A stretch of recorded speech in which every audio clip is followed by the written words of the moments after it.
जादूगर ने राहुल गांधी को बनाया प्रधानमंत्री, मोदी को कर दिया गायब। बीजेपी को लगा सबसे तगड़ा झटका, सोनिया गांधी ने भी बजा दी ताली। 100 बड़े नेताओं ने राहुल गांधी का किया समर्थन। जादूगर ने 24 घंटे में ही कर दिया बीजेपी के साथ खेल। सत्ता से गायब हो जाएंगे मोदी, बीजेपी रह गई सन्न। सोनिया गांधी के इस खतरनाक प्लान से बीजेपी की हार हो गई तय। मोदी को भी सताया हार कब है। देश के लिए जान देने वाली इंदिरा के पोते ने कर दिया कमाल। इधर 2024 का चुनाव धीरे धीरे पास आ रहा है और उधर दिल्ली में बैठे नरेंद्र मोदी की धड़कनें तेजी से बढ़ती जा रही हैं। अमित शाह को भी ये समझ नहीं आ रहा कि आखिर कांग्रेस की जीत के रथ को कैसे रोका जाए।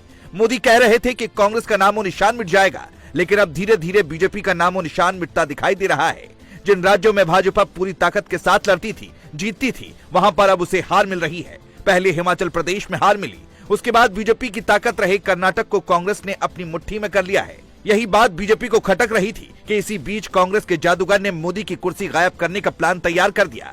सोनिया गांधी के खास जादूगर ने राहुल के लिए ऐसा ऐलान किया जिसे सुनकर मोदी भी अब सन्न हो गए हैं। इंडिया गठबंधन पहले ही भाजपा के लिए मुश्किल बना हुआ था, लेकिन अब जब बड़ा ऐलान कर दिया गया तो बची कुची कसर भी पूरी हो गई। या यूं कहें कि जिस बात का डर नरेंद्र मोदी को सता रहा था, अब वही हो गया है। जब इंडिया गठबंधन को बनाया गया तब किसी एक नेता के नाम का ऐलान नहीं किया गया। ऐसा इसलिए ताकि आपसी सामंजस्य को मजबूत किया जाए और सबकी सहमति के बाद ही प्रधानमंत्री पद के कैंडिडेट का नाम सार्वजनिक किया जाए। लंबे मंथन के बाद अब वो नाम फाइनल हो गया है और बताया जा रहा है कि ज्यादातर नेताओं ने राहुल गांधी को प्रधानमंत्री के उम्मीदवार के तौर पर देखना पसंद किया और वो चाहते हैं कि राहुल 24 के चुनाव में विपक्ष के प्रधानमंत्री पद के उम्मीदवार हों। हालांकि ये खबर सार्वजनिक तौर पर नहीं चल रही थी, लेकिन कांग्रेस के जादूगर यानी अशोक गहलोत ने इसका खुले तौर पर अब ऐलान कर दिया। राजस्थान के सीएम अशोक गहलोत ने कहा कि राहुल गांधी 2024 लोकसभा चुनाव में कांग्रेस की ओर से पीएम पद के उम्मीदवार होंगे। ऐसा पहली बार है जब कांग्रेस का कोई नेता खुले तौर पर यह कहता नजर आया हो।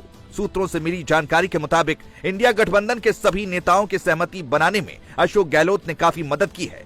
उन्होंने ही राहुल के नाम को सबसे आगे रखा और सभी नेताओं की सहमति राहुल के नाम पर बनवाई।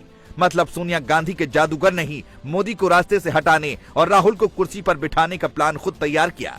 असल में अशोक गहलोत कांग्रेस के बहुत पुराने नेता हैं। वो 3 बार के मुख्यमंत्री रह चुके हैं, जबकि उनका करीब 45 साल का राजनीतिक अनुभव है। 45 साल उन्होंने राजनीति में ऐसे ही नहीं गुजारे हैं। कोई न कोई पद गहलोत के पास हमेशा रहा है।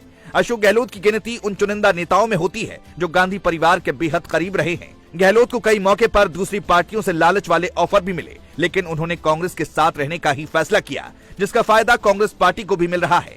बीच में आपने जरूर देखा होगा कि कांग्रेस में फूट पड़ती दिखाई दे रही थी, लेकिन अशोक गहलोत की प्लानिंग का ही नतीजा है कि कांग्रेस दोबारा एकजुट हुई और हर कोई चाहता है कि राहुल गांधी प्रधानमंत्री पद के उम्मीदवार हों।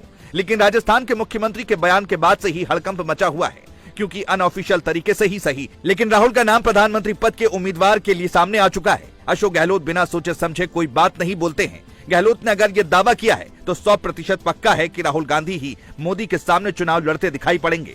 लेकिन 24 के चुनाव से पहले कांग्रेस की पूरी कोशिश है कि राजस्थान, छत्तीसगढ़ में दोबारा सरकार बनाई जाए और मध्य प्रदेश में भी शिवराज सिंह चौहान को सत्ता से हटाया जाए। आपके हिसाब से क्या प्रधानमंत्री पद के उम्मीदवार के लिए राहुल गांधी ठीक होंगे? कमेंट में अपनी राय जरूर दें।